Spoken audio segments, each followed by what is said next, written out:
that's a side weeds point, but the judge, as I've said this to you on your show, the judge, if he determines that he or she determines that he lied, could factor that into the sentence and could, could impose a harsher sentence on the specific finding that, Mr. Defendant, this court finds that you were not truthful in your testimony when weighed against the testimony that was put in by the prosecution, and that's a factor in sentencing, that type of thing. So, crystal ball, again, I don't expect the prosecutor perjury just because this jury convicts him. But the judge, you may hear from the judge on that point, Andrew.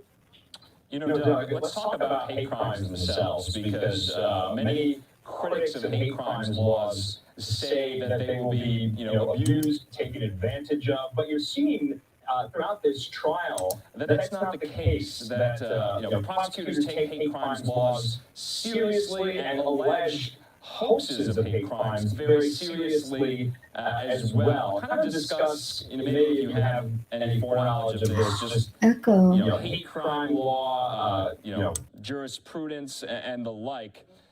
What do you think about that? Well, it rings true, does it not? Oh, absolutely. But what's baked into your question is the fact, and you heard this in snippets in passing, something like this undermines the actual prosecution of legitimate hate crimes. It does a disservice, you heard people say, and they're right, to legitimate victims of these type of crimes, okay? And that's what really could irk a judge in evaluating this situation. The other point real quick is whether or not he would, show remorse of any kind. Finally, not to be too harshly editorializing myself, but the argument there is often, well, they're appealing, so therefore he's not going to, make any kind of contrition statement. But back to your original observation about hate crimes, hate crimes are prosecuted by local prosecutors. They're prosecuted by the Department of Justice. They're crimes, by the way, for your viewers, where somebody does an offense and a specific component of the offense, because you asked about jurisprudence, is that the person, is a member of a particular ethnic group, particular religious group. That's the backbone, the basis for alleging and trying somebody for a hate crime. So here, he set this up, is the allegation, and the jury's going to tell us in 10 minutes whether they believe he set it up. But if he set it up, the point is, he set it up, one of the big points that Dan Webb made was that he originally had said that the attackers were white, okay, and then that blew up in his face, and he changed the description to, I think, pale, I believe it was, and people observed, and this isn't racial at all, that the two brothers are actually dark-skinned, so that made no sense, along with many other things that he said. But again, to repeat the point, if he set up this to look like it was a hate crime and it wasn't, that's a disgraceful slap in the face to those who have been victimized by these type of crimes. All right, Doug, just want to reset here. We're now at the top of the hour, 4 o'clock here in Phoenix, Arizona, 5 o'clock there in Chicago. And for our viewers who are just joining us right now, we now know that a verdict is in the Jussie Smollett trial. Jurors have been deliberating for hours all day.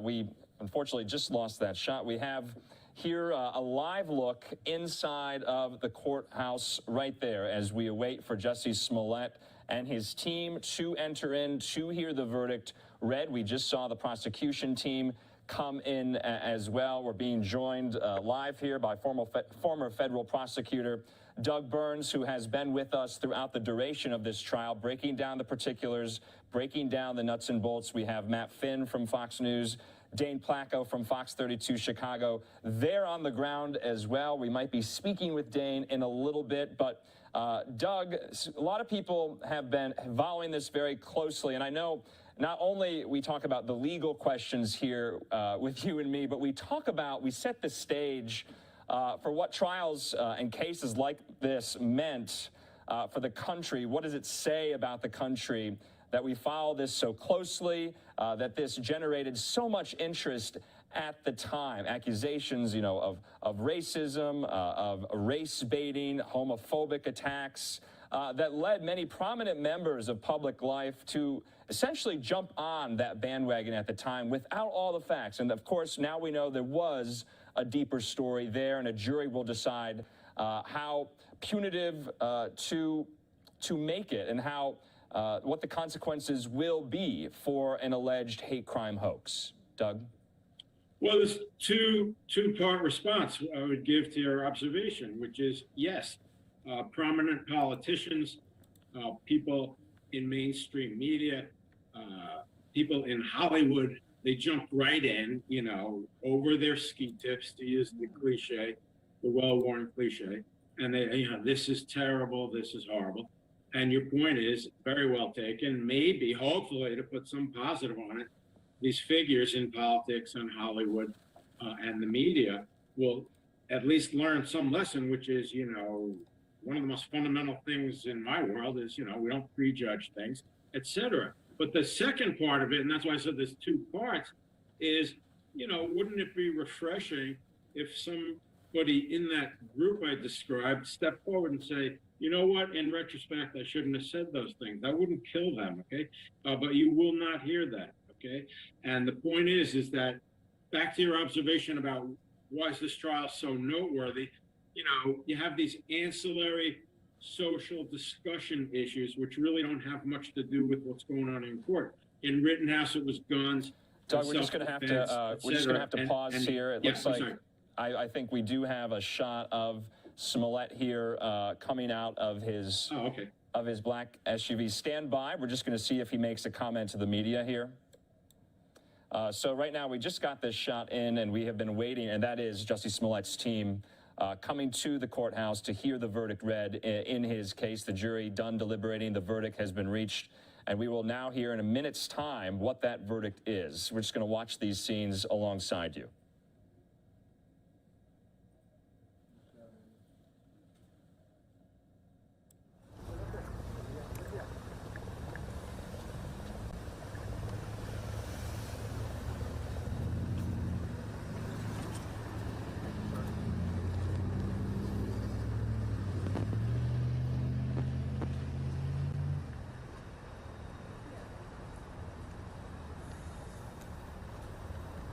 Yeah, don't get any closer, please.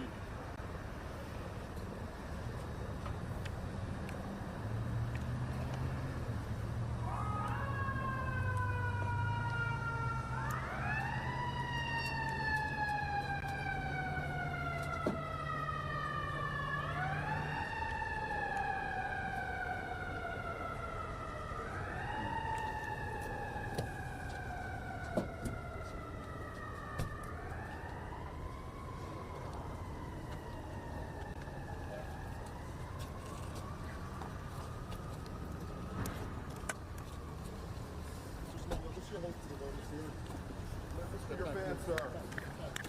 What are you hoping for the outcome of the case? Are you nervous at all for the verdict, sir? Back, please. Back.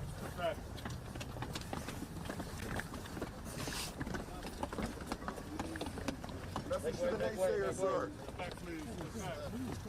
Any comments for your fans, sir? I'm trying to go. Back.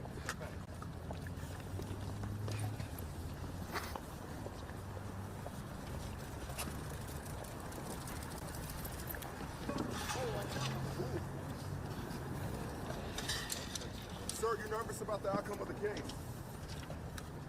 Message to your fans. What are you hoping for the verdict, sir?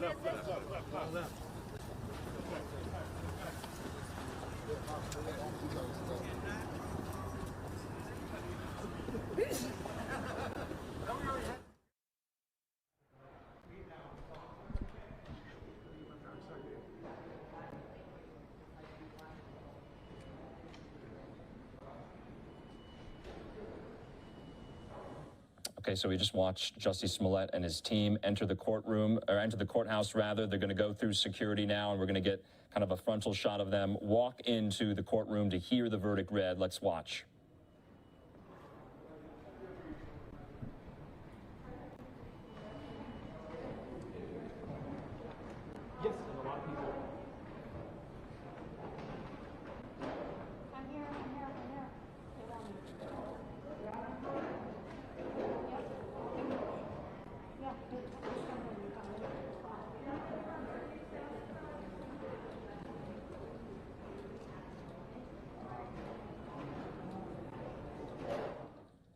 of course, reporters definitely were shouting questions to Smollett as he was flanked by family members and supporters. He didn't answer any questions, but you have to wonder what is going through his mind right now. The verdict will be read momentarily. And will he be convicted, or will he be acquitted, or we just don't know just yet. And we will wait. We don't want to speculate on that. We've been bringing in so much expert analysis. Let's just watch these scenes as both the defense team, Smollett, his family members and friends enter into the courtroom there in Chicago.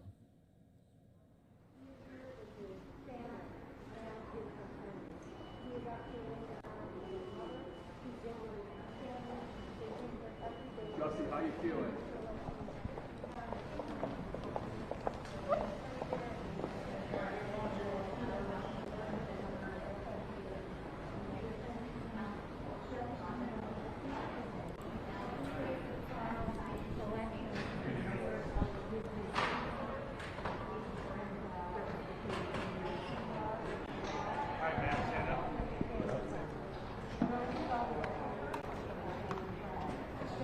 That was it, right?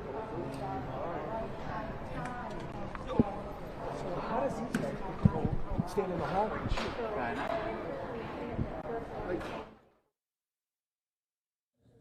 Okay, so there we saw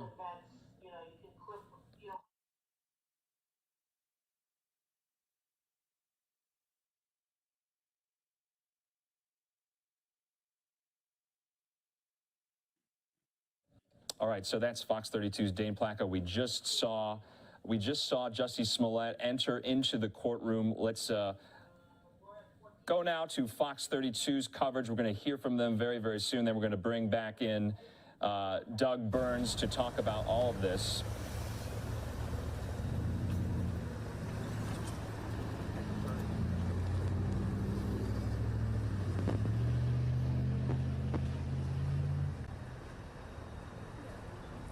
And this is just a tape replay.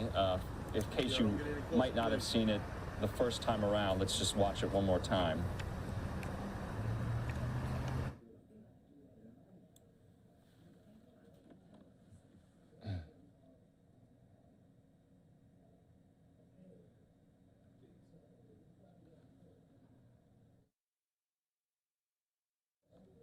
And we're just going to play this one more time for you. They're playing it yet again of Jussie Smollett arriving to the courthouse just moments ago with family, with his defense team, with his lawyers as they await the verdict to be read in his case. And then we're going to bring in more expert analysis from former federal prosecutor Doug Burns, and then we will update you right away as to what the jury verdict is.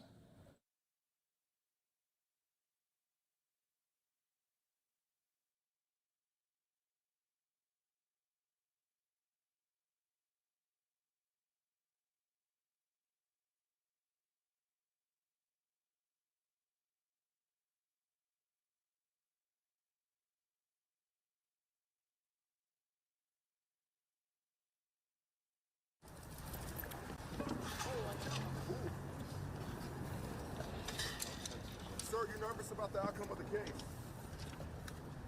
Message to your fans? What are you hoping for the verdict, sir?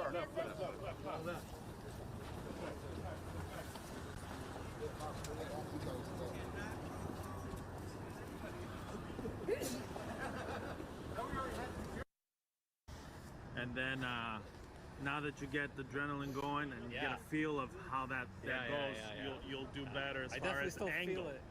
You'll do better as angle. Yes. Is concerned. Yes. But you want to hang out with this gear here? You could power it down now. Sure. All right, and unfortunately, we don't have now any live pictures. We are going to get back to the live picture outside of court and watch Jussie Smollett and his entourage leave once the verdict is read. And so once the verdict is read, we're going to be obviously presenting it, reporting it, talking about it, but let's still bring in former federal prosecutor Doug Burns to discuss all of this. And Doug, we just watched Jussie Smollett enter court with this large entourage like he's been doing each and every day of the trial. What do you think is going through his head right now? You've been in so many different cases and trials. How does a defendant prepare for something like this? Well, I'm sure he's nervous. It's a tense moment, obviously, and I'm sure the lawyers have read tea leaves to him. You know, he asked the lawyers, what do you think? What does this mean? I mean, again, I've seen a lot of strange things happen, but at the same time, this seemed like a logically progressed, jury deliberation. In other words, they asked, for a chart that broke down sort of a timeline of the events in question, which is very, very normal. They obviously discussed that timeline, back and forth in detail. The amount of time seems entirely logical and reasonable. Very often, a rejection of a case would be quick. That's not a bright line rule, but it's a rule. You come out after an hour and a half. We've reached a verdict. That can be bad news for prosecutors very often, and I've seen that a couple of times over the years. But again, to me, reading tea leaves and, using my crystal ball skills, whatever they may be, it seems like they went through everything. And, as I said earlier, almost undoubtedly are going to reach a guilty verdict, either on all counts or, as you had said, it's a possibility, some type of split off on one or two counts. But again, I didn't see the distinction between counts. Each of the 6 counts, by the way, is the same offense. Not only is it the same label, disorderly conduct, but it's, being untruthful to law enforcement, different iterations. That's why you have 6 of them. So again, this isn't an earth-shaking point, but one conviction on one is, very similar to whether it's on more than one, quite honestly, given the fact that it's such a high-profile celebrity case and so forth. Nobody would claim victory on the defense side, for example, if it were hypothetically a conviction on 1 out of 6. It's still a conviction of a felony count. And Doug, we're learning from Matt Finn that Smollett is in the courtroom right now after entering with his entourage, his supporters, his team of defense lawyers, and just moments now, the verdict will be read in this case. And right now, though, Doug, stand by. Let's go out to Fox 32 in Chicago for their continuing coverage of this story as well.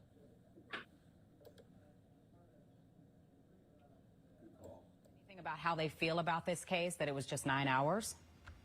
I don't think so, because even though it was just 9 hours, that's maybe one full day of deliberations. And the trial was a week-long trial. There were a lot of videos played, a lot of testimony from police who interviewed witnesses, the key witnesses themselves, including Jussie Smollett. So I don't think it's unusual, and you can't tell much by the fact they came back within 9.5 hours or so.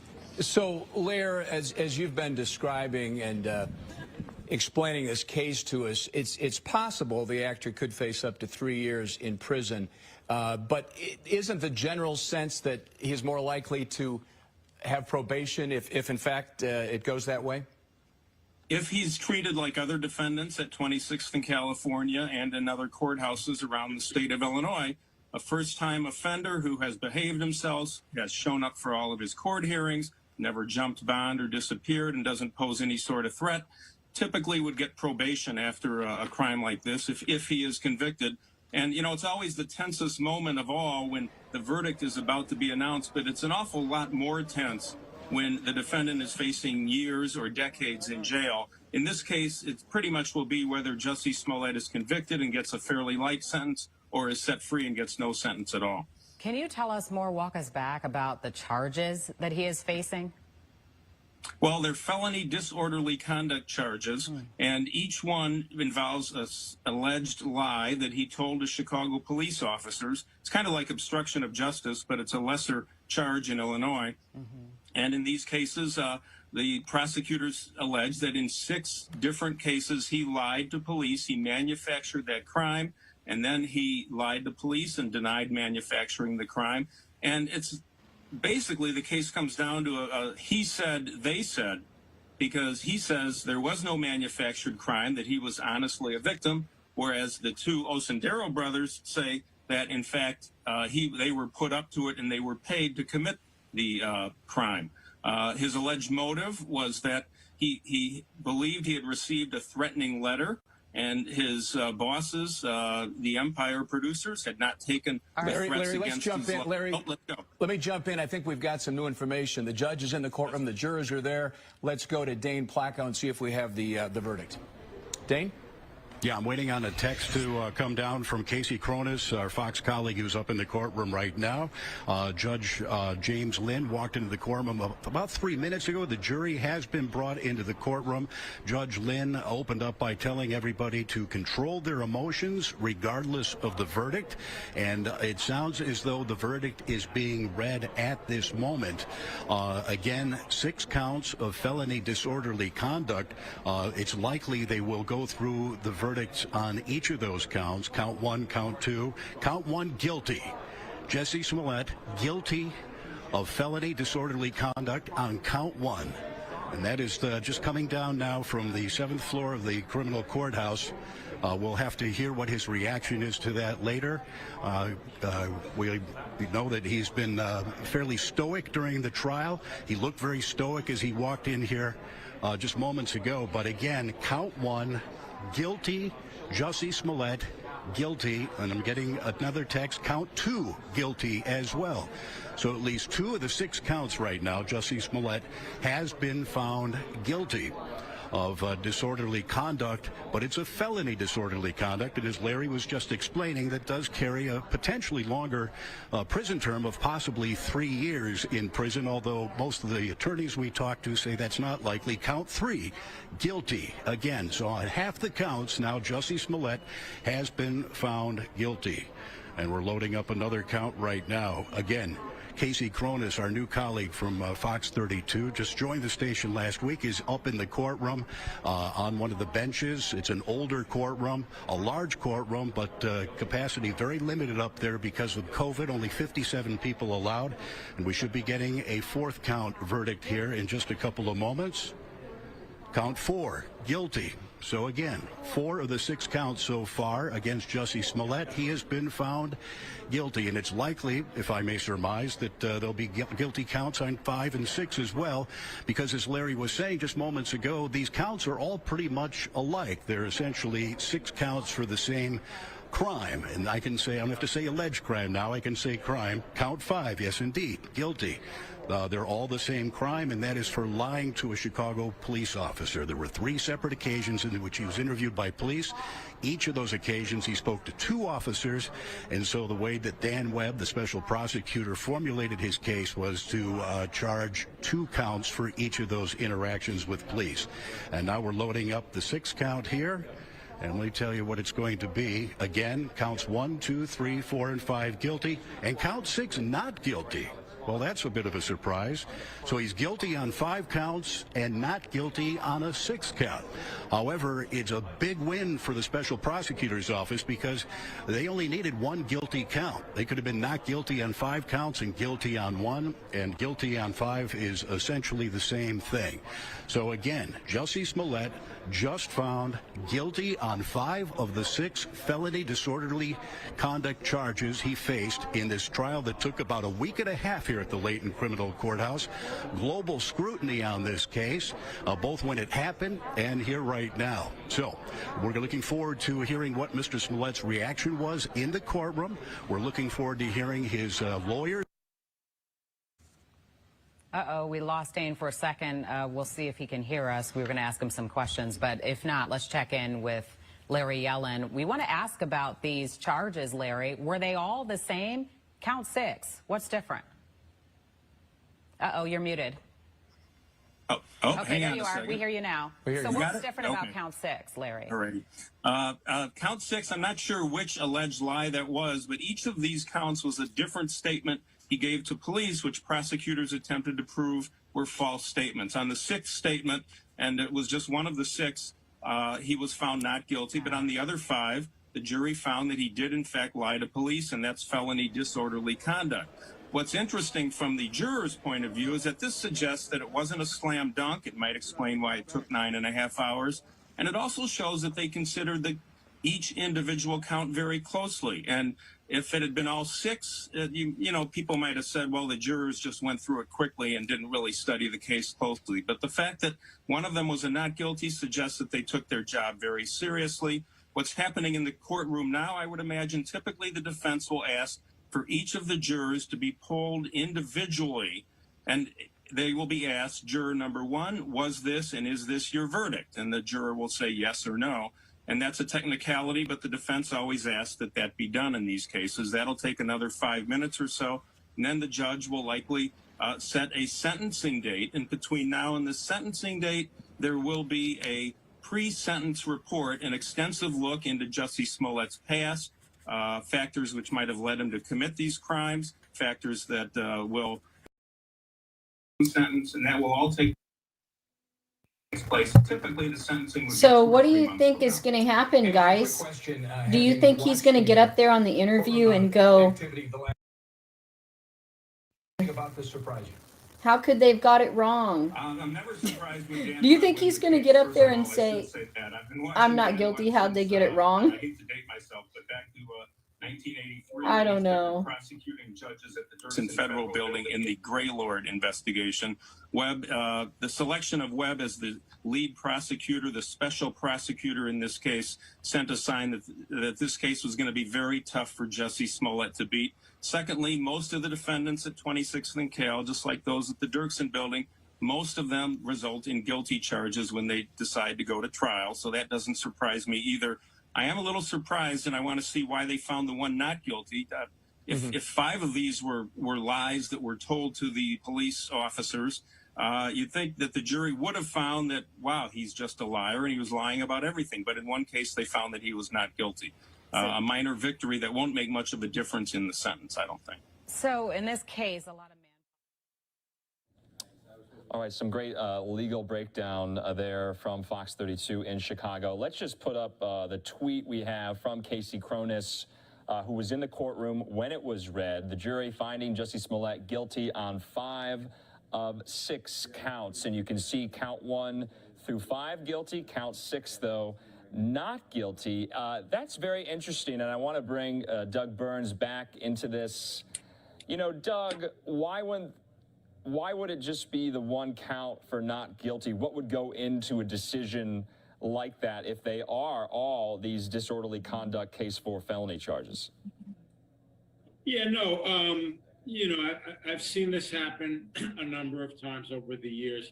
I'll give you one practical footnote that I think you'll find interesting. I've seen count 1 be not guilty, and everybody really has their hopes up, only to be deflated when the following counts are guilty. But to your question, which is a good one, no, with the caveat that I don't know the minutia of exactly what that was. I'm going to tell you right now that it's entirely possible that, you know, the particular statements in that particular count may have been, you know, technically more defensible, you know, could be the situation, not as clearly as wrong. But the analysis just rendered by the expert, I guess it was out there, was very strong.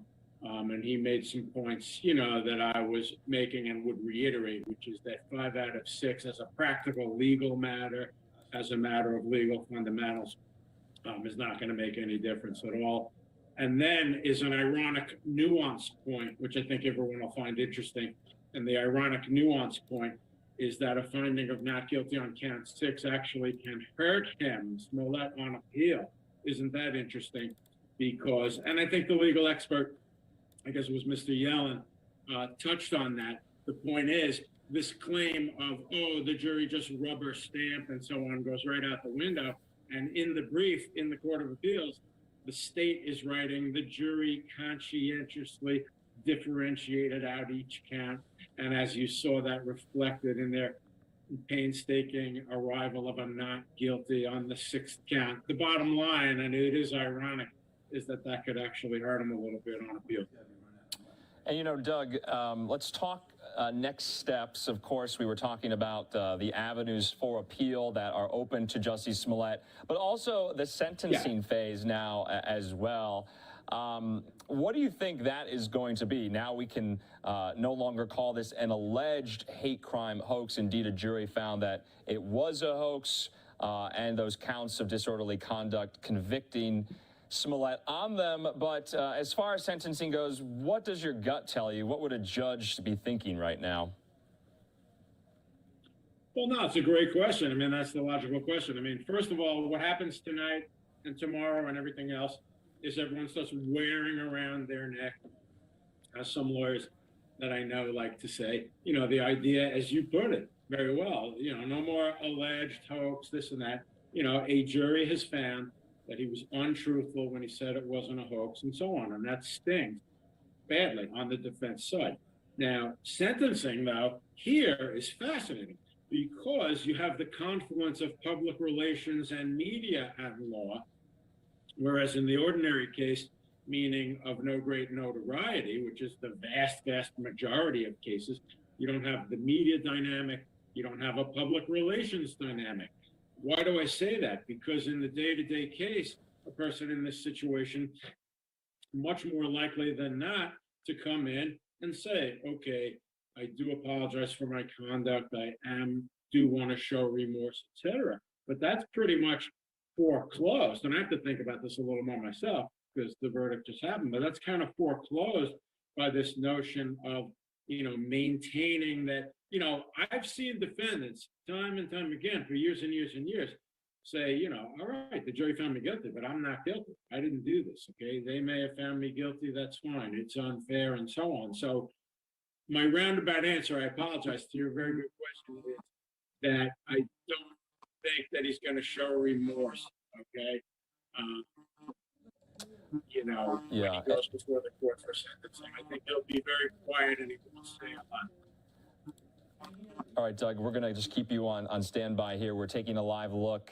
Well, we just lost that live look, unfortunately, but that is outside of the courthouse as we now are going to await Jussie Smollett and his team and their exit. And, of course, they'll have to report back to court for the sentencing phase as well. And that's what we were talking with Doug Burns about. Let's get back into Fox 32 Chicago's great coverage of this. They're speaking with Fox 32's Dane Placco about now reaction and fallout. Jussie Smollett found guilty on 5 of the 6 disorderly conduct counts. He was found not guilty of count 6. I looked that up, and it is him telling a detective, Robert Graves, that he had been a victim of aggravated battery. So that one he's not guilty on. The other counts 1 through 5, were his telling various officers that he had been a victim of this crime.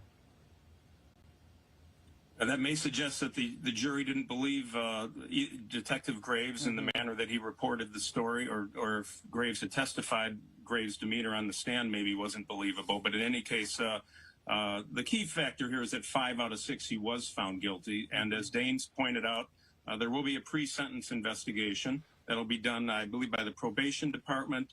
They will look at everything in his past, what merits a longer sentence versus a shorter sentence. Those are not made public. They are discussed in court at the time of sentencing, but it's not something that will typically be released to the public or to the news media. And I was curious whether or not they set a sentencing date or if they're going to wait and see how long that investigation takes. One thing we haven't discussed yet, Dane pointed out that the defense lawyers will be coming down. I would not be surprised at all if they announced their intent to appeal this jury finding, and they were upset during the trial at the judge's demeanor. You may recall a couple of days ago, one of the defense lawyers broke down in tears and claimed that Judge Lynn had lunged at her during a sidebar outside the presence of the jury, and she had never seen a judge do that.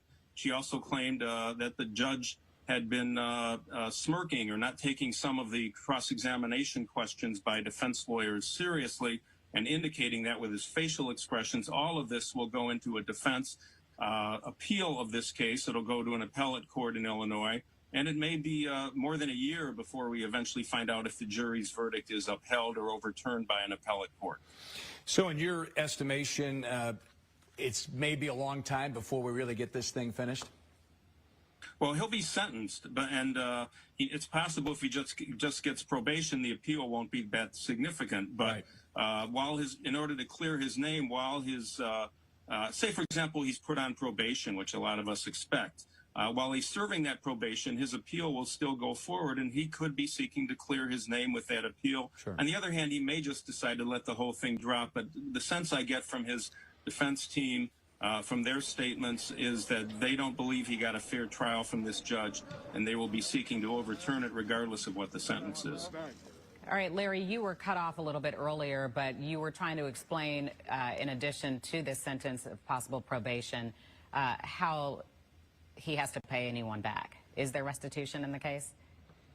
Well, the city is trying to recover the dollars that were spent with all the police who investigated the case, the overtime that went into it, the amount of money that the city invested. I forget.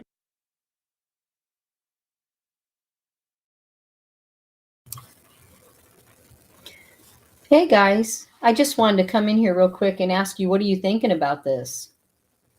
What are you thinking about this verdict?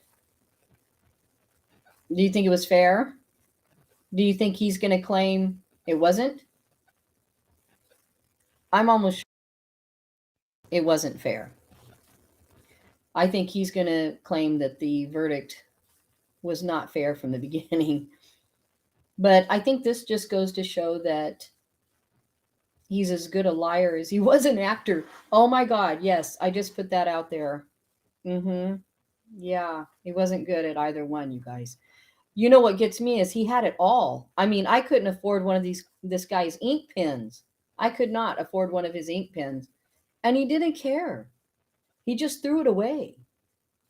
I don't understand that. How can you have everything and still not have enough? I don't know, you guys. I don't know what you guys think. So you're wanting, let's see, let's get you up here. Hi, biggest complainer. I thought I was, but I guess, hey, there's two of us. Hoping 1 year minimum with parole after. I'm hoping for it. I'm hoping he's going to get something because I'm almost feeling like the slap on the wrist is coming. I really do. But you know, all this did was open the door for the civil suits, and they're what's going to get him. The civil suit was waiting to find how he ended up at court. Now that he's found guilty, all those civil suits can come in, and they're going to come in. Believe me, they've been knocking at his door the whole time, but now they're going to flood in. Those civil suits are going to be there. I mean, from the cops on down, Osendario brothers, hey, everybody's going to have a civil suit. This guy better be making buku money. I mean, bigger than Travis Scott, because he's going to have as many civil suits as Travis Scott, I think, which would be a lot. So anyway, let me see what's going on now, guys. I have to mute my mic while they're talking and then unmute my mic while they're not talking. And I'm not real good at it, so I'm still practicing.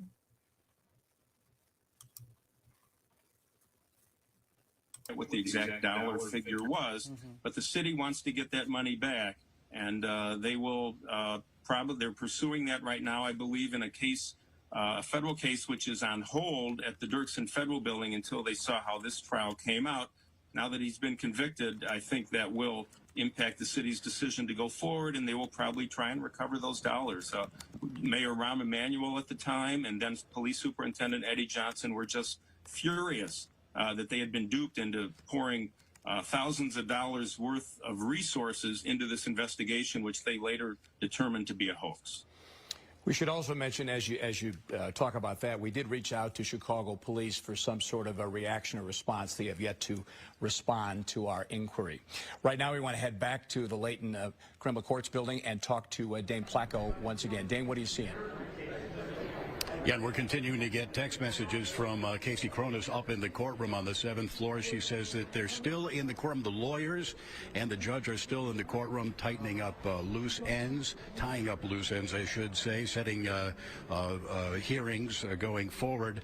This is important. Now, the judge ruled that Smollett will be kept on a recognizance bond, which is what he was on before. So they're not going to ask him to put any more money onto a bond now that he's been found guilty, and they're certainly apparently not going to to take him into custody at this point. The lawyers are consulting over a date to set on Zoom to discuss post-trial motions. It apparently will be next month. They're going to Zoom, I'm reading now, on January 27th, few minutes, I would guess. Adding to Larry's point, I can tell you, based on some of the trial testimony, this was, the city of Chicago is going to make the argument that this was expensive for them to cover, to put all this manpower into a hoax. The lead detective in the case testified last week that the department had put 3,000 man-hours into its investigation, looking of the initial report of a racial and homophobic attack against Jussie Smollett. And if you do the simple math of police officers making anywhere from $50 to $70 an hour, that's close to $200,000 in taxpayer dollars. So it will be interesting to see whether the city tries to recoup that. Of course, Mr. Smollett has a legal team of 6 well-known established lawyers, so one would imagine, given the amount of time they've poured into this case, he's probably spent at least that and probably considerably more.